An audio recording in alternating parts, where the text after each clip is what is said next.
நாட்டில் பல போர்க்குற்றங்கள் நடந்து பல தமிழர்களினுடைய மரணத்திற்கு காரணமாக இருந்தது இந்த காங்கிரஸ் கட்சி தான். அந்த காங்கிரஸ் கட்சியோட விஜய் அவர்கள் கூட்டணி வச்சது அப்படிங்கிறது தமிழ் இனத்துக்கு செய்யக்கூடிய ஒரு துரோகம் இல்லையா அப்படிங்கிற பார்வையில் பல பேர் விஜயை நோக்கி இப்போ பேச ஆரம்பிச்சிருக்காங்க.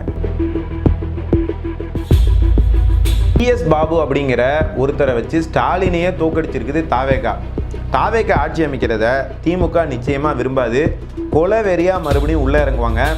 அதிமுகவும் உள்ளே வருவாங்க. தாவேகா ஆட்சி அமைச்சாலும் அந்த கட்சியினர் புரிதல் இல்லாமல் செய்யக்கூடிய காரியங்களை எல்லாம் மீடியாவில் காட்டி விஜய்க்கு எதிரான ஒரு எதிர்ப்பலை வரும்போது நிச்சயமாக திமுக இவங்களுடைய ஆட்சியை கவுக்கும் அப்படிங்கிறதுல எந்த மாற்று கருத்தும் இல்லை. தாவேகாவினுடைய தொண்டர்களை நான் தற்குறிகள் அப்படின்னும் கெட்டவங்க அப்படின்னும் சொல்ல மாட்டேன். அவங்க நல்லவங்க தான். ஆனால் அவங்கள அரசியல் படுத்தாமலேயே விஜய் அவர்கள் களத்துக்குள்ளே கொண்டு வந்துட்டார். இன்றைக்கி கூட பல சம்பவங்கள் தமிழ்நாட்டில் நடந்துக்கிட்டு இருக்குது தாவேகா தொண்டர்களால். அதை மீடியாக்கள் கவர் பண்ணிக்கிட்டு இருக்காங்க. இதை மறந்துடாதீங்க.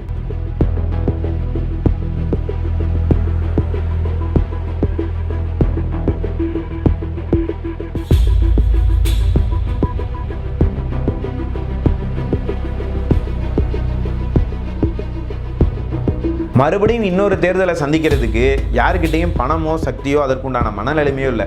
இன்றைக்கி இருக்கக்கூடிய தேவை தமிழ்நாட்டில் ஒரு நிலையான ஒரு அமைதியான ஆட்சி வேணும். ஆனால் தாவேகா செய்திருக்கக்கூடிய இந்த வியூக தவறு தாவேகா காங்கிரஸ் கூட்டணியால் ஆட்சி விரைவில் கவிழ்ந்து மறுபடியும் இன்னொரு தேர்தலை நோக்கி நம்ம தமிழ்நாடு போகுமா அப்படிங்கிறது மிகப்பெரிய ஒரு கேள்விக்குறியாக மாறி இருக்குது. அதை பற்றி தான் இந்த காணொலியில் பார்க்க போகிறோம்.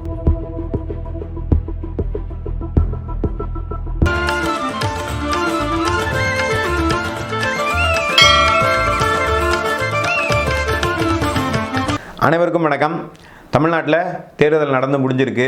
எல்லோரும் இப்போ தான் கொஞ்சம் ஆசுவாசமாக மூச்சை விட்டுருக்காங்க. ரிசல்ட்டுக்கு பிறகு நாம் தமிழர் கட்சி மிகப்பெரிய வெற்றி அடையும் அப்படின்னு சொல்லி எதிர்பார்த்தாங்க. ஆனால் முடிவுகள் வேறு விதமாக வந்திருக்குது. இது நாம் தமிழர் கட்சியினுடைய அந்த கொள்கையில் ஏற்பட்டிருக்கக்கூடிய ஒரு சர்க்கிள் கிடையாது. இது தேர்தல் முடிவு தான். அடுத்த கட்ட பயணத்தை நோக்கி நாம் தமிழர் முன்னேறும். அதில் எந்த விதமான மாற்றமும் இல்லை.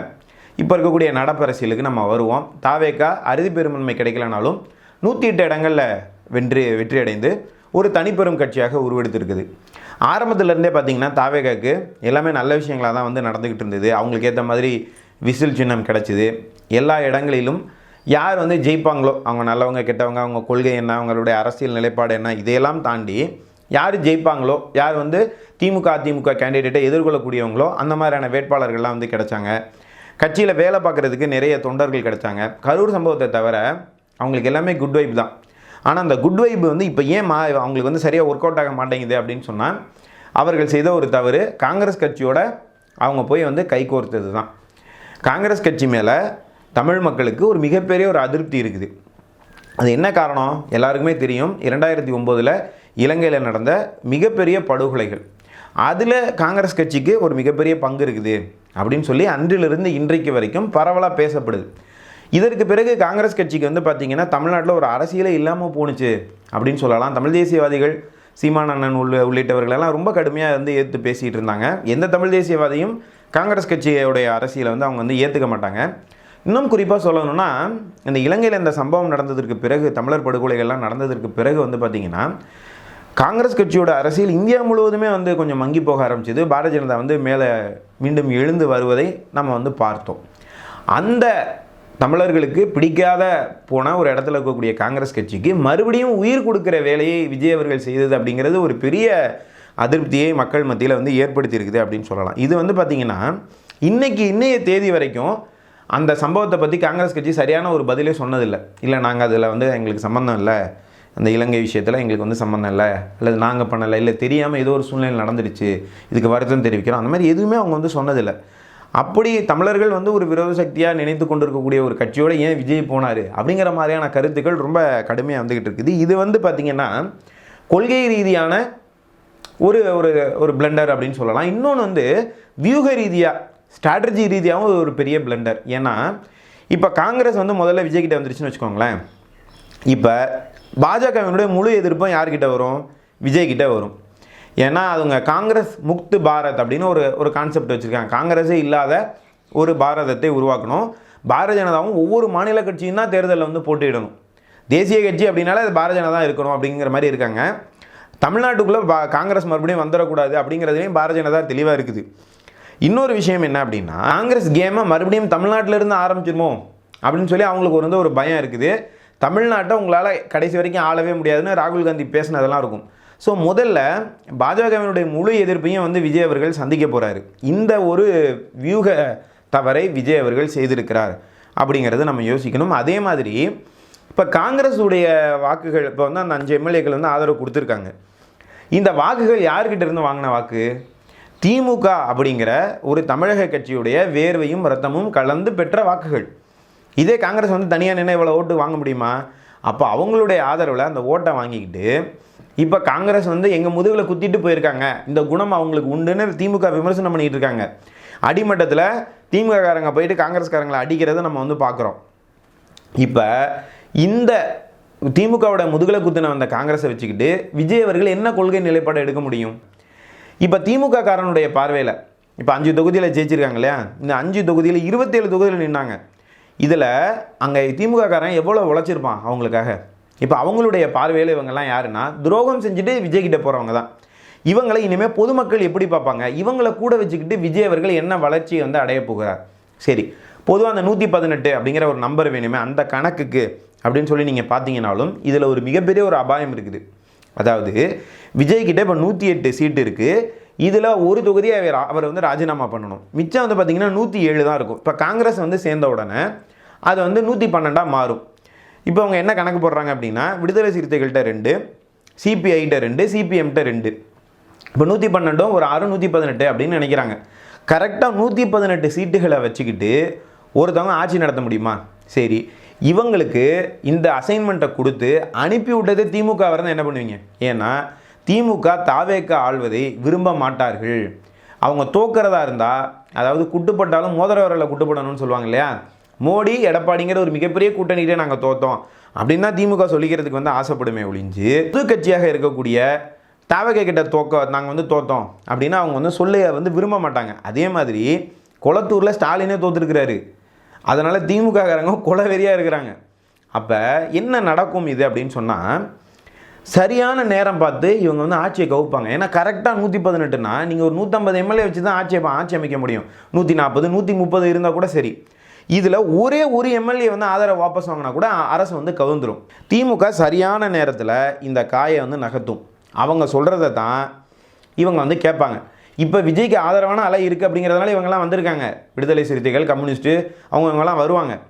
விஜய்க்கு எதிர்ப்பலை வரும்போது அவங்க நிச்சயமாக வாபஸ் வாங்குவாங்க. அந்த எதிர்ப்பலையை யார் உருவாக்குவாங்கன்னா தாவேகாரங்களே உருவாக்குவாங்க. ஏன் அவங்களால அதை உருவாக்க முடியும் அப்படின்னு சொன்னால், எல்லாரும் விஜய் கட்சியை சேர்ந்த அந்த உறுப்பினர்களை தற்கூரிகள் அப்படின்னு சொல்லி திட்டுறாங்க இல்லையா, அதை நான் வன்மையாக கண்டிக்கிறேன். தயவுசெய்து அந்த மாதிரிலாம் திட்டாதீங்க. அதாவது அவங்க தற்கூரிகள்லாம் கிடையாது, அவங்களும் மனுஷங்க தானே. அவங்களுக்கு ஏதாவது ஒரு அடிப்படை அறிவு இருக்க போய் தானே இந்த உலகத்தில் வாழ்ந்துகிட்டு இருக்காங்க.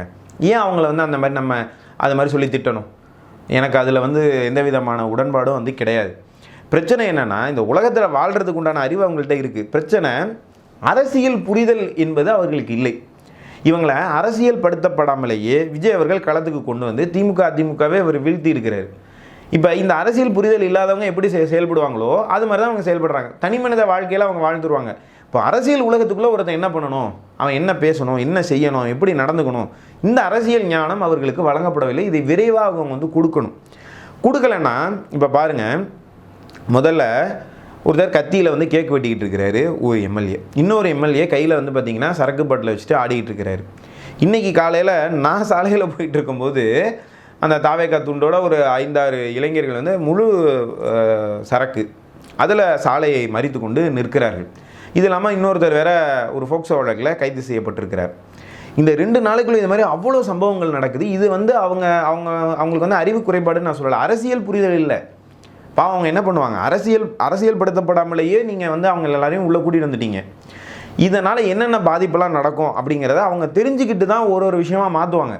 அதுக்குள்ளே அது 2-3 வருஷம் ஆகிடும். இது போல் ஆட்சிக்கு வந்ததற்கு பிறகு, அதாவது பதவி பிரமாணம் எடுத்ததற்கு பிறகு இன்னும் பயங்கரமாக நடக்கும். பொதுமக்கள் என்னென்ன துன்பங்களை அனுபவிக்க போகிறாங்களோ நமக்கு தெரியல. இந்த மாதிரி ஒரு தாவேக்காவினுடைய ஒரு அரசியல் புரிதலாக தொண்டர்களால் அடுத்த ஒரு 6 மாதம் 1 வருஷத்துக்குள்ளே என்ன நடக்குமோ அது எல்லாத்தையும் மீடியாவை வச்சு திமுக அதிமுக கவர் பண்ணுவாங்க. எல்லாத்தையும் காமிப்பாங்க. ஏன்னா அவங்கள்ட்ட பணம் இருக்குது, மீடியா இருக்குது, பத்திரிக்கை இருக்குது, யூடியூப் இருக்குது, டிவி இருக்குது. இதில் காமிச்சு விஜய்க்கு எதிரான அந்த கட்சி தொண்டர்களால் மக்கள் எவ்வளோ கஷ்டப்படுறாங்க அப்படிங்கிற மாதிரி ஒரு அதிர்வலையை உருவாக்கும் போது அந்த விஜய் மேலே இருந்த அந்த கிரேஸ் வந்து போயிடுமா? அப்போ திமுக ஆட்சியை கவுக்கும். இப்போ விஜய் என்ன நினைப்பார் அப்படின்னா, நம்ம ஆட்சியை கவுத்தா நம்ம அனுதாபத்தில் மறுபடியும் 150 தொகுதியில் ஜெயிக்கலான்னு. இப்போ தான் உங்களுக்கு மேலே எதிர்ப்பில் இருக்கும்போது தானே இவங்க கவுப்பாங்க. ஏன்னா திமுக சொல்கிறத அப்படியே இவங்க விடுதலை சிறுத்தைகள், சிபிஐ, சிபிஎம் இவங்கெல்லாம் கேட்பாங்க. காங்கிரஸ் கூட சேர்ந்து கவுக்கிறதுக்கு வாய்ப்பு இருக்குது. அப்போ விஜய்க்கு எதிரான ஒரு பெரிய எதிர்ப்பலை உருவாகும். சரி, இப்போ மறுபடியும் தேர்தல் வருதுன்னு வச்சுக்கோங்களேன். இப்போ இந்த காங்கிரஸ் வந்து உங்கள்கிட்ட சீட்டு கேட்குறாங்க தாவேகா கிட்ட. ஏற்கனவே திமுக கிட்ட 27 சீட்டு கேட்டிருக்காங்க. கண்டிப்பாக 40லேருந்து 50 தொகுதி கேட்பாங்க. விடுதலை சிறுத்தைகள், கம்யூனிஸ்ட் இவங்கெல்லாம் ஆளுக்கு 15 தொகுதி கேட்பாங்க. இதுவே கிட்டத்தட்ட பார்த்தீங்கன்னா 100 சீட்டு வரும். 100 சீட்டு வரும். இப்போ கிட்டத்தட்ட 140 தொகுதிகளில் தான் தாவேகா வந்து நிற்க முடியும். அப்போ 234 தொகுதியில் பல தொகுதிகளில் 2000 ஓட்டு 1500 ஓட்டில் தாவேகா தோற்றுருக்கு. அப்போ இந்த 100 தொகுதிகளை கொடுக்கும்போது அவங்க ஏற்றுப்பாங்களா? நான் தோத்துட்டேன், 2000 ஓட்டில் தோத்துட்டேன், 6 மாதம் கழிச்சு எலெக்ஷன் வருது, நான் ஜெயிக்கலாம் அப்படின்னு நினைக்கும் போது அவங்களுக்கு கொடுத்துட்டீங்களே அப்படின்னு அதிருப்தியில் இருப்பாங்க. அதே போல் வெற்றியடைந்த 108 எம்எல்ஏக்கள் இருக்காங்கல்ல, அதில் பல தொகுதிகளை இவங்க கேட்பாங்க மறுதேர்தல் வந்துச்சு அப்படின்னா. அப்போ அதை கொடுத்தா நான் கஷ்டப்பட்டு அவன் எவ்வளோ காசு செலவு பண்ணி அந்த தாவேகா தொண்டன் எம்எல்ஏ ஆகியிருப்பான், அந்த தொகுதியை வந்து இப்போ காங்கிரஸுக்கோ விடுதலை சிறுத்தைக்கோ கொடுக்கும்போது அவங்க எவ்வளோ எதிர்ப்பு தெரிவிப்பாங்க. அப்போ இந்த பிரச்சனையெல்லாம் இருக்கிறது. யாருக்கு? விஜய் அவர்களுக்கு இருக்கிறது. அப்போ இதற்கு சரியான ஒரு தீர்வு என்ன அப்படின்னா, பேசாமல் கண்ணை மூடிட்டு பாரதிய ஜனதாவை வெளியே அனுப்பிடுங்க அப்படின்னு சொல்லி அதிமுகவினுடைய ஆதரவை கேட்டிருந்தா இங்கே 100 அங்கே ஒரு 50 150ஓட இது வந்து சரியாக போயிருக்கும். ஆனால் விஜய் அவர்கள் காங்கிரஸ் பக்கம் போனது அப்படிங்கிறது அவருக்கு ஒரு மிகப்பெரிய ஒரு பின்னடைவை தரும். ஏன்னா அடுத்த ஒரு 6 மாதத்துக்குள்ளே மறுபடியும் எலெக்ஷன் வந்தது அப்படின்னா அதை சந்திக்கிறதுக்கு யாருக்கிட்டையும் காசு இல்லை. ஆட்சி கவிழ்க்கப்பட்டால் நிச்சயமாக ஆளுநர் ஆட்சியே வரும். பாரதிய ஜனதா அந்த தேர்தலை ஜெயிக்கிறதுக்கு என்னென்ன சூழ்நிலைகள் இருக்குமோ அது எல்லாத்தையும் உருவாக்கும். மறுபடியும் தேர்தல் காலத்தில் அப்போ விஜய்க்கு எதிரான எதிர்ப்பலை இருக்கும். எவ்வளோ பேர் ஓட்டு போடுவாங்கன்னு தெரியாது. ஒரு விஷயத்தை தாவேகா தொண்டர்களுக்கு நான் சொல்லுகிறேன்.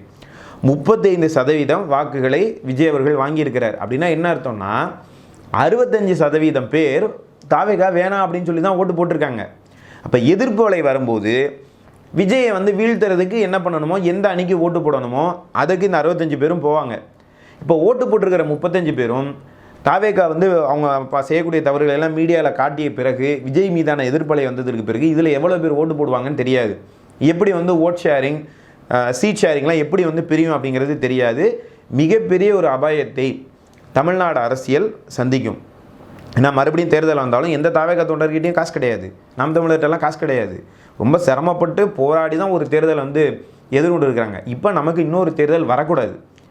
அதே மாதிரி தமிழ்நாட்டில் யார் ஆட்சி பண்ணாலும் ஒரு நிலையான அமைதியான ஒரு ஆட்சி நடக்கணும் அப்படிங்கிறதான் எல்லாருடைய கருத்தும். இதையெல்லாம் செய்வதற்கு தாவேகாவுக்கு ஒரு வாய்ப்பு இருந்தது. ஆனால் அவங்க அவசரப்பட்டு காங்கிரஸ், தமிழர்களுக்கு மிகவும் பிடிக்காத காங்கிரஸோட போனது அப்படிங்கிறது ஒரு பெருத்த பின்னடைவாக, ஒரு பெருத்த அபாயமாக அவர்களை பின்தொடர போகிறது அப்படின்னு நான் நினைக்கிறேன். ஏன்னா விஜய் காங்கிரஸோட கூட்டணிக்கு போயிட்டோம்னா அடுத்து எம்பி எலெக்ஷன் வருது, அதில் ஜெயிச்சு நம்ம நேஷனல் பாலிடிக்ஸை பார்க்கலாம் அப்படின்லாம் அவர் நினைக்கலாம். ஆனால் காங்கிரஸோடு போனதுனால இங்கே லோக்கல் பாலிடிக்ஸே முடிவுக்கு வருவதற்கு வாய்ப்பு இருக்குது அப்படிங்கிறதான் இதிலேருந்து நம்ம பார்க்கக்கூடிய விஷயம். நேயர்களாகிய உங்களுடைய கருத்துக்கள் என்ன? கீழே கமெண்ட் விண்டோவில் போடுங்க. நான் தமிழருவி இணையத்திலிருந்து உங்கள் அன்பு நண்பன் சரவணன். மறுபடியும் அடுத்த காணொலியில் சந்திக்கலாம் நண்பர்களே. நன்றி, வணக்கம், வாழ்க தமிழ்.